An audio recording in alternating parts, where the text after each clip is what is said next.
Yo, yo, yo, YouTube, what is up? Welcome to the BK Lounge. It is Sunday, December 8th, 2019.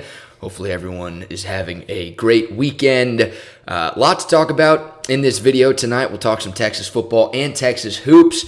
The bowl schedule announced earlier today in college football. So all of the conversations we've had over the last couple of weeks since the regular season finale, especially against Texas Tech. We now know where Texas will be going bowling in 2019. It'll be on the last day of the year. The Longhorns headed down to San Antonio for the Valero Alamo Bowl against 11th ranked Utah.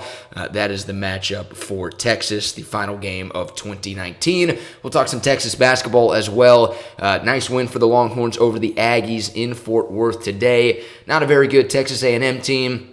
Year one of Buzz Williams, he's got a lot of work to do in College Station. But the Longhorns avoided what would have been a bad loss on the NCAA tournament resume by taking care of business today. And things always get interesting whenever Texas and A&M square off in any sport. So good for Texas to get the win today in basketball to improve to 8-1. We'll talk about that. And an update on the coordinator searches for UT football as well, the offensive and defensive searches for the Longhorns. It seems like there's a pretty obvious favorite for both of the coordinator positions at UT, but there's still a name or two out there that maybe you should be considering, and a lot of intrigue was added by the bowl game opponent for the Longhorns, because one of the coordinators that Texas could be taking a look at will actually be coaching for Utah. And I won't bury the lead anymore. That's their defensive coordinator, Morgan Scalley, the current DC for Utah.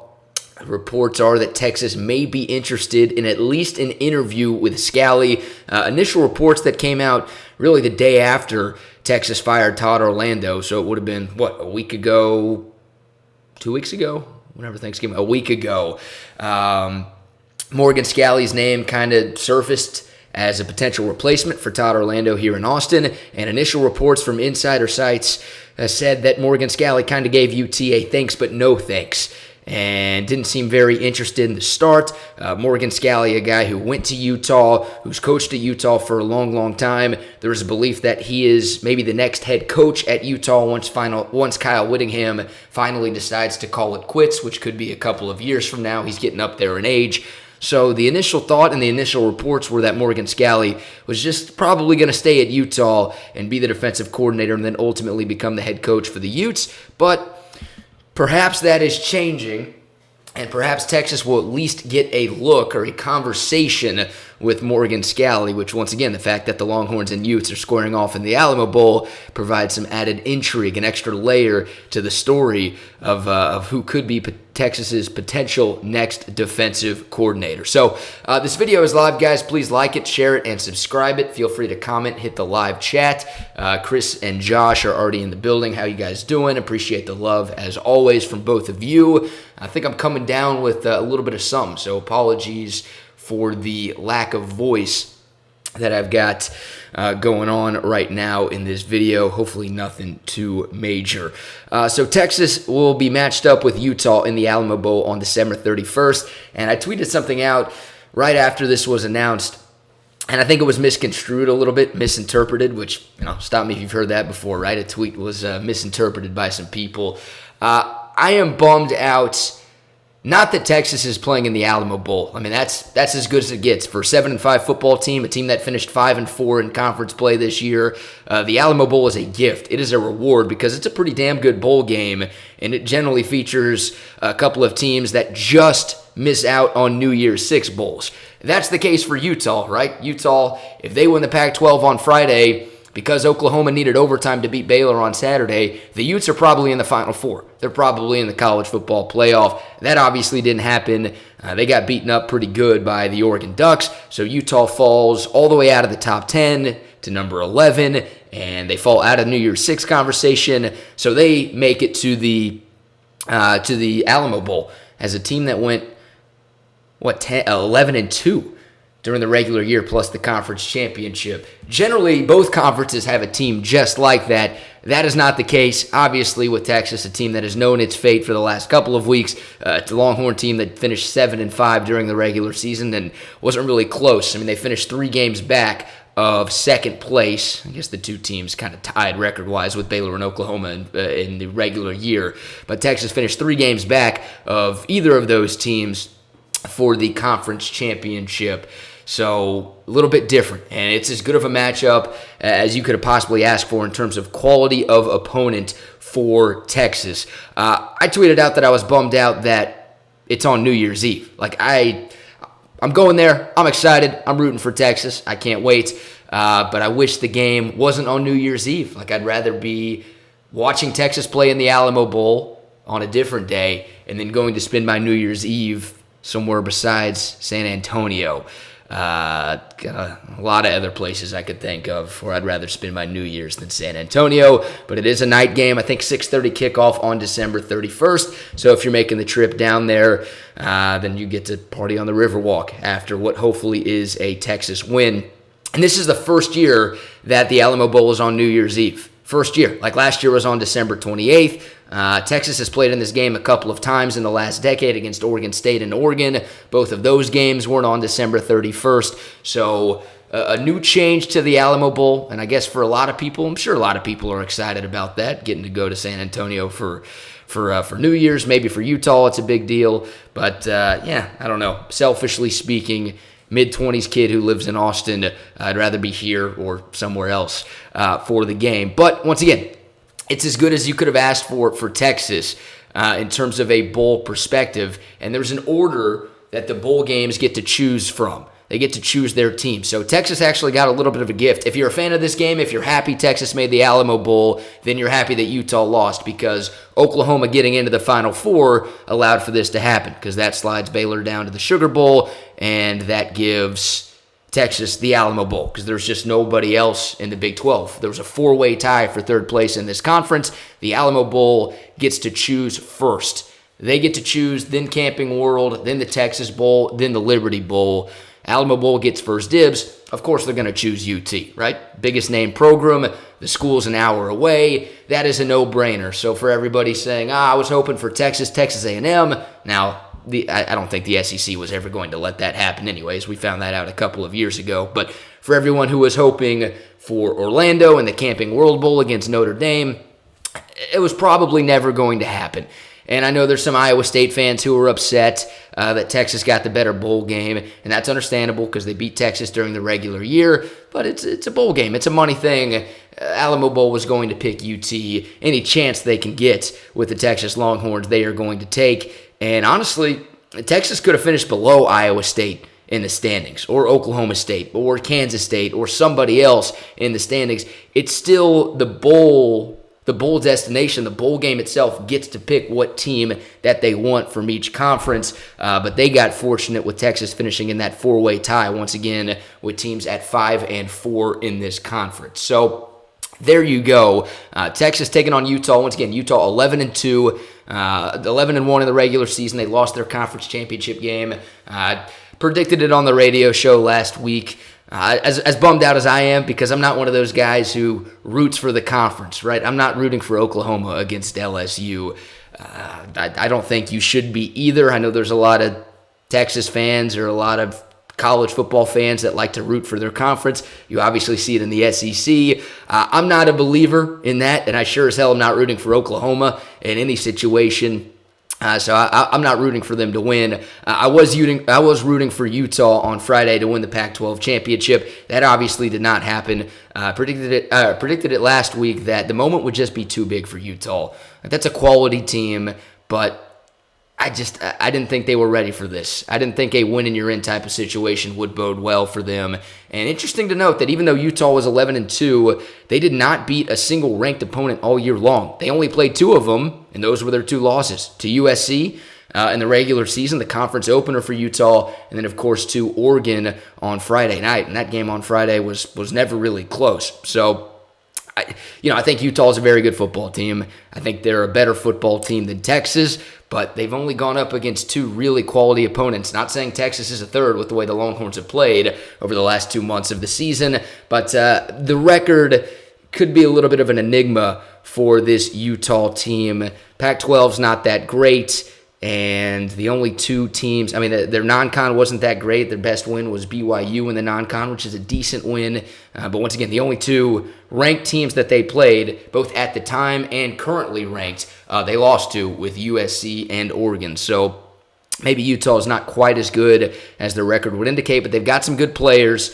Tyler Huntley, the quarterback's a senior. Zach Moss, the running back, one of the best running backs in college football. Bradley and Nye, their defensive end, really, really good, 12.5 sacks this year. They've got some talented players, a couple of really good linebackers, really good defensive backs with Guidry and Johnson as well. They're good. They're a good football team, and Texas is going to have to be on its A game to win the Alamo Bowl. But guys, I'm not going to lie to you. I don't know how much Utah wants to be there. I don't know how much Utah is going to want to be there. I know people are tired of hearing that. Texas fans are tired of hearing that because that's the excuse we got from Georgia fans after the Longhorns won the Sugar Bowl last year. But it's really the second year in a row where the Longhorns will face a bowl opponent that is devastated by not making the college football playoff when they were right on the doorstep, right? Georgia had a big lead over Alabama in the SEC title game last year. They didn't get in. They lost that game. They end up in the Sugar Bowl. And now this year, once again, because OU needed overtime to beat Baylor, maybe if Utah wins against Oregon in the Pac-12 title game, maybe Utah makes the Final Four. I'm not quite sure what their motivation level is going to be playing on December 31st in the Alamo Bowl, not in the Alamo. That'd be something, man. In the Alamo Bowl against the University of Texas. I'm not trying to be negative. I'm not trying to whatever. I want Texas to win. That would be awesome. That'd be a good step in the right direction for next year. That'd be the best win of the season. Even if Utah is not 100% motivated, there's no real way to measure that. This would still be the best win of the year for the Longhorns, and once again, some confidence and some optimism going into 2020. But Longhorn fans, I think this fan base is smart enough to know that's not going to change anyone's opinion on the overall season. The overall 2019 season for Texas is still a tremendous disappointment. All right, we've got some comments we'll check out before we get over to basketball and a little bit of coaching conversation. Josh says, Utah's defense got exposed against Oregon. Are we sure we want their defensive coordinator? Morgan Scalley, talked about him a couple of minutes ago. I still think that guy's a hell of a defensive coordinator. Utah's not really a one-year wonder. I know this is the closest they've gotten to the college football playoff, but they were in the Pac-12 title game last year. It's a really good team and one of the best defenses in college football. They struggled on Friday. Oregon's got a good offense. Justin Herbert's going to be a likely top 10 pick in the draft. CJ Verdell is a really, really talented running back. They've got some dudes on Oregon, but it's tough to defend what Utah did on Friday. The moment was just too big for them, and they got beat by Oregon. I still think Morgan Scalley is one of, if not the biggest names out there for Texas to go after as the defensive coordinator. He's been there for a few years, and Utah has always had really, really talented defenses, and they don't recruit the type of talent that Texas does. So that means there's a lot more development going on up there. I know Kyle Whittingham, the head coach, has been doing that for years, man. He's generates a winning program year in and year out at Utah. And Morgan Scalley's done a phenomenal job with the defense over the last few years. So I still think he'd be a good get for Texas. I think Chris Ash is the other name that you hear. I think he's the favorite, the front runner. If there were Vegas odds for something like this, he would be the guy. I think Morgan Scalley is a bigger name than Chris Ash. Now, you'd have to go out and pay him more to go lure him away from Utah, which I don't think money's ever an issue at the University of Texas, whether they say it is or not. But I think Morgan Scalley could and possibly should be Tom Herman's first choice to go after for defensive coordinator. I get a little nervous with Chris Ash. He's got some skins on the wall, but he was a part of this program for the second half of this year, and he's friends with Tom Herman. And I really think Tom Herman needs to go outside of the program to bring in some guys who are going to fix this. He brought in a lot of his buddies, a lot of his friends, a lot of guys that he worked with when he initially got the Texas job, and those are the guys that he fired last Sunday. And he might be firing a couple of more of those guys after this bowl game against Utah. So I'm not turned off to Morgan Scalley or the idea of Morgan Scalley just based on what happened to Utah this past Friday. Last time Texas played in the Alamo Bowl, they played Oregon, 10-2 Oregon. Maybe a little bit of a similar game, I guess. I don't know. The college football playoff wasn't there, so Oregon, they weren't close to making the national championship, but they were a 10-2 football team. On paper, much more talented than the University of Texas. Texas was kind of fortunate to get in that game, and Oregon dominated. And that was Mack Brown's final game, of course, as the coach of the Texas Longhorns. So Texas has played there twice this decade. The first one against Oregon State, which, Oregon State was actually making bowl games at the start of the decade. That was a hell of a game. Last-minute touchdown. I think it was Ash to Marquise Goodwin for the game winner against the Beavers. I was at that game. That was a ton of fun. And then the year after, were they back-to-back years? I think the Oregon game was just a year after with Mack Brown's last game against the Ducks. So we'll see. I mean, Oregon was ready to play.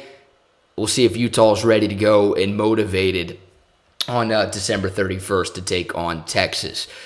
Maybe Van Fillinger commits to the Alamo Bowl winner. That's from Vince. That's a good one.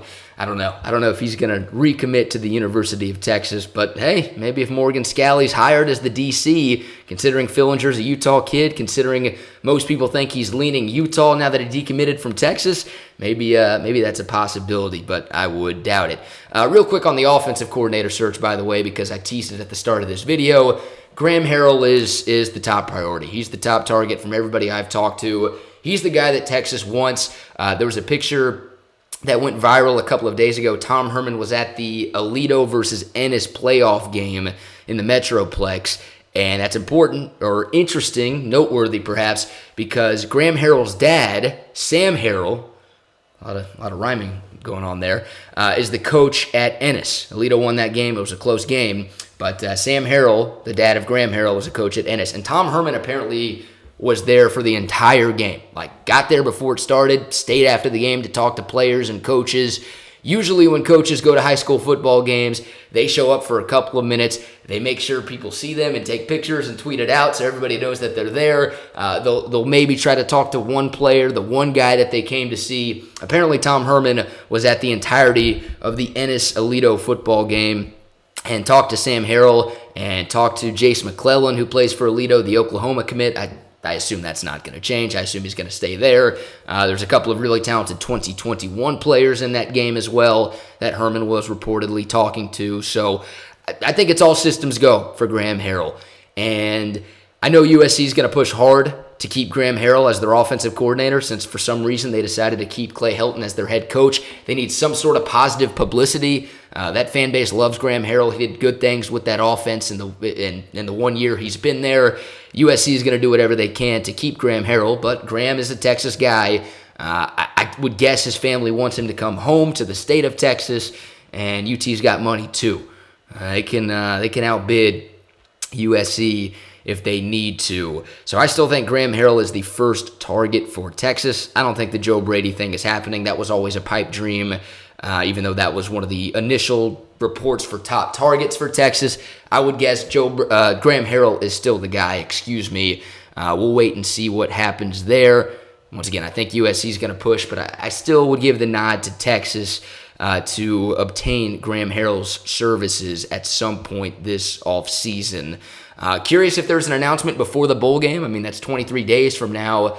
I know Tom Herman's interviewing people. I know he's interviewed Graham Harrell. I know he's interviewed Chris Ash. There's reports out there that there are more interviews coming up this week for both coordinator positions. So curious when we find out who those names are and when a decision finally is made. But I think there's more certainty with the offensive coordinator than there is with the defensive coordinator.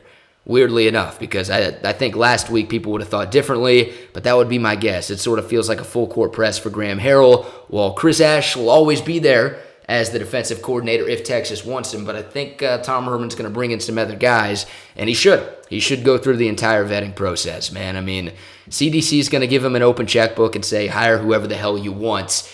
Tom Herman's got to make the right decision. He knows this. We've talked about this on this channel. We've talked about it on the radio show here in Austin. This offseason is going to define the Tom Herman tenure at the University of Texas. He's got to bring in the right guys because he's he'll be on the warm seat going into the 2020 season. He's got to get this program turned around, and these coordinator hires, I mean, this is it. This is generally what happens before the head coach goes, right? You get rid of all the guys that are under you. You make sure you bring in the right guys so you can stay the captain of the ship. We'll see if that happens.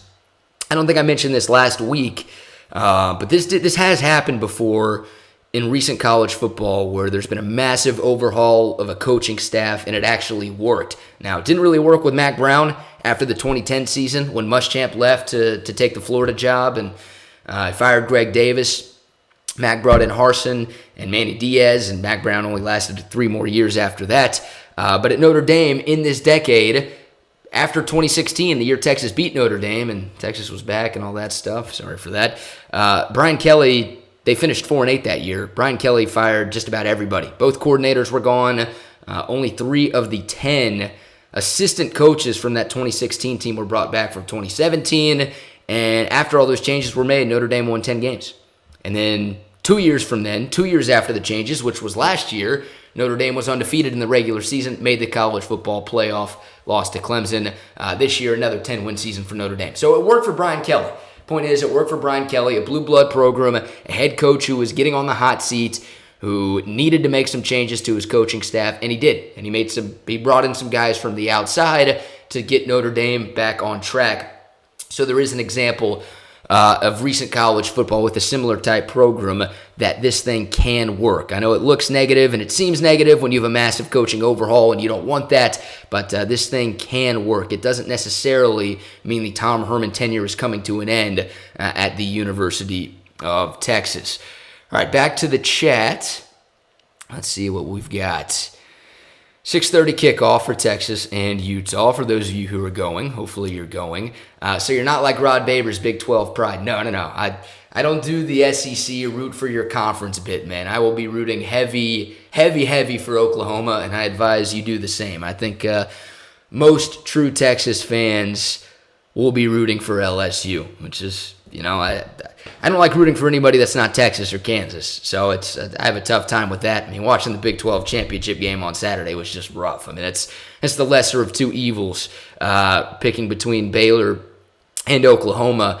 And, man, feel a little bit for Baylor, not for their fans, and not for the university, and not for Waco, but feel for Matt Rule and feel for the players. Feel for Charlie Brewer, man, who, they had to use 3 quarterbacks. Charlie Brewer didn't start that game. He didn't play in the first half, dealing with some injuries. That's a bummer. That's an Austin kid. He worked so hard to get Baylor there this year. Hate that he wasn't really 100% and couldn't play all day on Saturday. Heck of an effort for Baylor. Still a great year for Matt Rule, and they're rewarded with the Sugar Bowl, where they will take on Georgia on January 1st. Longhorn 1016 says, is Huntley a dual threat? Let's hope not. Tyler Huntley, the quarterback of Utah. Yes, he is. Yes, he is a dual threat. Not Jalen Hurts level. I'm trying to think of, not Spencer Sanders level of quarterbacks Texas has seen this year, but he can run the football, 5 rushing touchdowns this year. And look, Texas has made some quarterbacks look pretty dual threat. I mean, this defense made Carter Stanley at Kansas look pretty dual threat. They make Max Duggan look like Michael Vick out there. So running quarterbacks were an issue with Todd Orlando. I don't know. We'll see what Craig Niver can do, the interim defensive coordinator, what he can do for Texas over the next couple of weeks to get ready for Utah. Tyler Huntley can run. He's not a great runner or anything like that, once again, like Jalen Hurts, but he can take off. He can make you pay, and they will have a couple of designed quarterback runs in their offense. Huntley, the second leading carrier for Utah this year. Now, he had 88 carries, and the running back Zach Moss had 219, so it's not, once again, I keep bringing up Oklahoma, but they're the best example I can give you of like a serious split of carries between quarterback and running backs. But Tyler Huntley will run a little bit, so that'll be interesting to see how Texas does defensively in that game against Utah. But man, Zach Moss is really, really good. Their running back, one of my favorite players in college football to watch, a name that a lot of people probably still don't know, but definitely didn't know going into the season. Really, really talented young man who's got a bright future at the NFL level next year. They should rename the Big 12 Championship Trophy the Oklahoma Sooners Championship Trophy. Yeah, 5 in a row now for OU. I mean, it's death, taxes, and Oklahoma winning this conference. That's really what it's become. They got real estate at Jerry World, man. You know they're at least going to be there every year, and hell, it seems like they're going to be hoisting the trophy onto the field every single year. That man, they own this conference, and we'll see if they can do something with it finally in the college football playoff. I won't be rooting for it, but we'll see if they can get that win. No one's going to be picking them against LSU. We'll see if they can shock the world. Man, I don't see it happening. I don't see it happening, and there's no way they can beat 2 of the 3 teams that are ahead of them to win the national championship. But I guess crazier things have happened. If not Graham Harrell, then who for the offensive coordinator for UT? Yeah, there's been a lot of names thrown around. One of the names that I saw, I think from Inside Texas, was Eli Drinkwitz, who was the head coach of Appalachian State. He apparently just took the Missouri job, like it was announced an hour ago. 36-year-old, he's going to be the head coach at Mizzou. So that was one of the names that had kind of been reported as a guy who could potentially be the OC if it's not Graham Harrell. But he's about to be a head coach in the SEC at Mizzou, so you can obviously take his name out of the equation. Jeff Scott, the co-offensive coordinator at Clemson, his name's been mentioned a couple of times. One name I've heard a little bit is Rhett Lashley, the SMU co-offensive coordinator. I've got a list on my phone. Let me make sure that I've got it. Man, I'll be honest, UT has done a pretty good job, or Tom Herman has done a pretty good job not leaking out a whole lot of information on who the other coordinators could be. I don't know. I really don't know right now. I got to do some more digging on finding out what the alternative, what the contingency plan is, if you will, if it's not Graham Harrell. But I'm very confident he's the first choice. It's an all systems go type of thing for Texas. So maybe you could consider it a failure if it doesn't work to go get Graham Harrell. Once again, USC is going to fight, though. I'll get more on that. We'll do a video this week who Plan B could be for the offensive coordinator. There's a couple of names that have been mentioned, and the reports are that more interviews are coming for these positions for Texas. But it seems like Graham Harrell is the number one choice, but I'll try to find that out for you guys. LSU wins by 17, says Joseph. All right, real quick, guys, before we get out of here, let's talk a little Texas basketball, just real quick. By the way, shout to the Texas volleyball team. Nice win. They're on to the Sweet 16 of the NCAA tournament. Big win on Friday against Albany, and they needed 5 sets, a big comeback against UCSB. So, we're a volleyball school, the number 2 team in the country, getting the job done. They are moving on, which is pretty cool to see. Texas women's hoops got a big win today at Tennessee, the UT v UT matchup. So proud of and congrats to Karen Aston and the women's team for getting it done. And then the men's team today in Fort Worth. I know it was a football Sunday, but hopefully some of y'all were watching. The Longhorns knock off A&M 60-50, the final score. Texas was kind of in control for most of the game. A&M's not very good. I mean, A&M's 3-5. They lost to Fairfield. They finished 8th out of 8 teams in the Orlando Invitational a couple of weeks ago.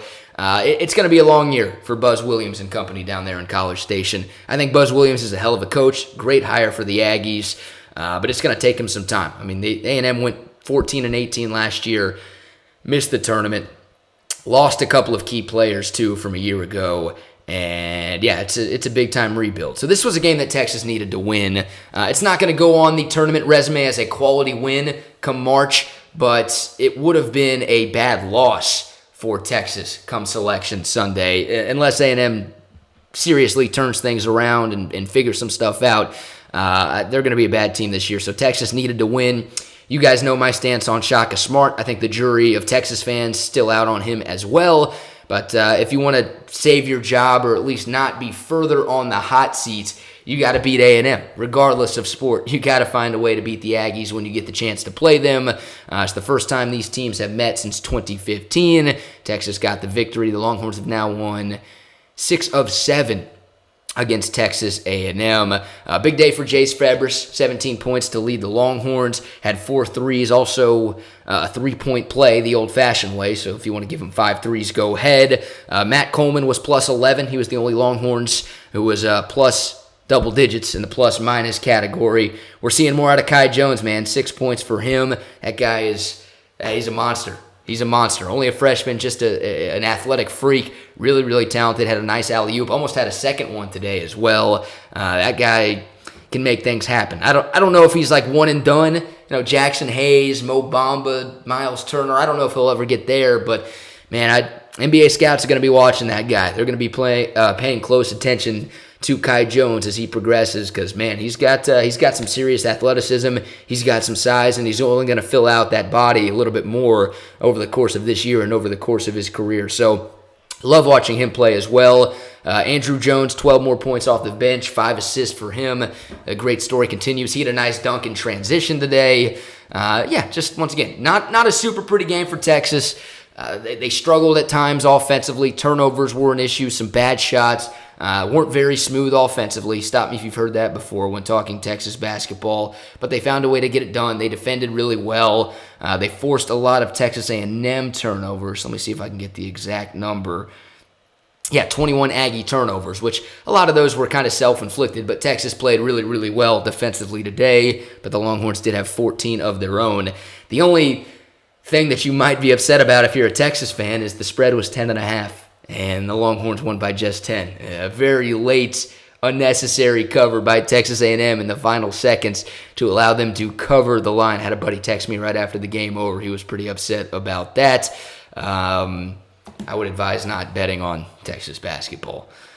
But yeah, they got screwed. He got screwed. If you bet on UT today, they got screwed. So Texas gets the win. The Longhorns 8-1. Best 9-game start for Shaka Smart in his 5-year tenure at the University of Texas. A few more games in the non-con for the Longhorns. I think just 3 more. Yes, just 3 more, all in the month of December. Central Michigan, the next game on Saturday, so 6 days from now. The only kind of tough or noteworthy non-conference game of the 3 is at Providence on December 21st, so a week from this Saturday. Providence, Big East team, they're 5-5 right now. They're just But yeah, that's it. I mean, it's a pretty weak non-conference schedule for the Longhorns. Lost the game to Georgetown, which prevented an opportunity for a resume win or at least a measuring stick game against Duke. That didn't happen. So now we're really not going to know what Texas is until conference play, and the conference opener is in Waco against a ranked Baylor team. So we'll learn right away January 4th once the calendar hits 2020. And once the calendar hits Big 12 conference play, we'll learn what Texas has, because, once again, the opener against one of the best teams in this league at their house. So we'll see if the Longhorns are ranked tomorrow. I doubt it. I'll be honest, I haven't done enough studying of the bottom of the AP Top 25 this week in college hoops to see if maybe the Horns can get into the mix. They'll receive some votes for sure, as they did last week. We'll see if Texas creeps into the top 25.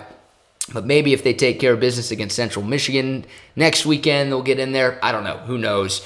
We'll learn about this team once again once conference play begins. But always nice to beat Texas A&M in any sport. The Longhorns have won 6 of 7 against the Aggies in basketball.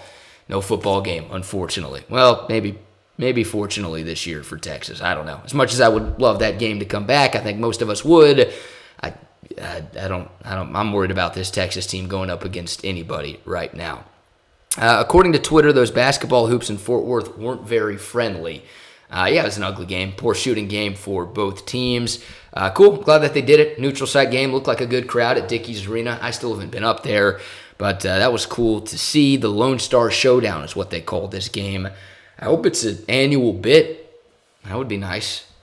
Baseball does it. Texas plays A&M in baseball just about every year nowadays, which is great. They alternate home and home. I think that'd be good for basketball. As much as I love the neutral site, both of these teams really struggle with attendance. Texas and Texas A&M basketball, if you would get a game on campus where the Aggies came to Austin or the Longhorns went down to College Station, you'd fill up the gym. You would fill up the gym, no doubt about it. Even if the teams weren't very good, like even if the game was in College Station today and A&M is as average as they were, that'd be a full house at Reed Arena if Texas was coming to town. I feel the same way about the Aggies coming here to UT, no question about that. So, all right, guys, I think that's going to do it for this video. Went a lot longer than I expected, but it's out of love, it's out of respect. Appreciate you guys for watching and for commenting and for liking this video. Always do. Be sure to listen to the show all week long, 11 to 1, midday with Trey and BK on the Horn, hornfm.com. I'll try to do at least 1 or 2 more videos this week. Of course, if there's coaching news that breaks in football, we'll do another one of these. But no football game coming up, no basketball games coming up, so we'll see how many of these we do. But appreciate the love. Please subscribe to this channel for Texas Longhorn content all year long. And yeah, I think that's it. I'm going to go probably watch some of this football game, take some NyQuil and pass out, hopefully be okay. A lot of big stuff coming up on the show tomorrow, guys. Please tune in. We've got some bet payoffs that we're finally doing this week on Midday with Trey and BK. Hear the announcements for those tomorrow. Also, a really, really cool thing that we're doing for the holiday season to try to help out some Central Texans who may need it this time of year. Be listening for that. I'm really excited about what we've got going on in our community over the next couple of weeks. So that's going to do it for tonight. Appreciate the love as always. Thank you guys so much for watching. See y'all soon for sure on this channel, but December 31st also, man. Hope to see everybody in San Antonio, as much as I'm bummed out that the game's on December 31st and I got to go to the Riverwalk. Can you jump in? Is that still illegal? I feel like I'm probably going to be intoxicated enough to where I'm not going to care too much. Hopefully don't do a Trevon Boykin type situation post Alamo Bowl from TCU a couple of years ago. But hopefully going to see all you. Should be a lot of Longhorn fans down there. Despite the disappointing season, I think it'll be a good turnout.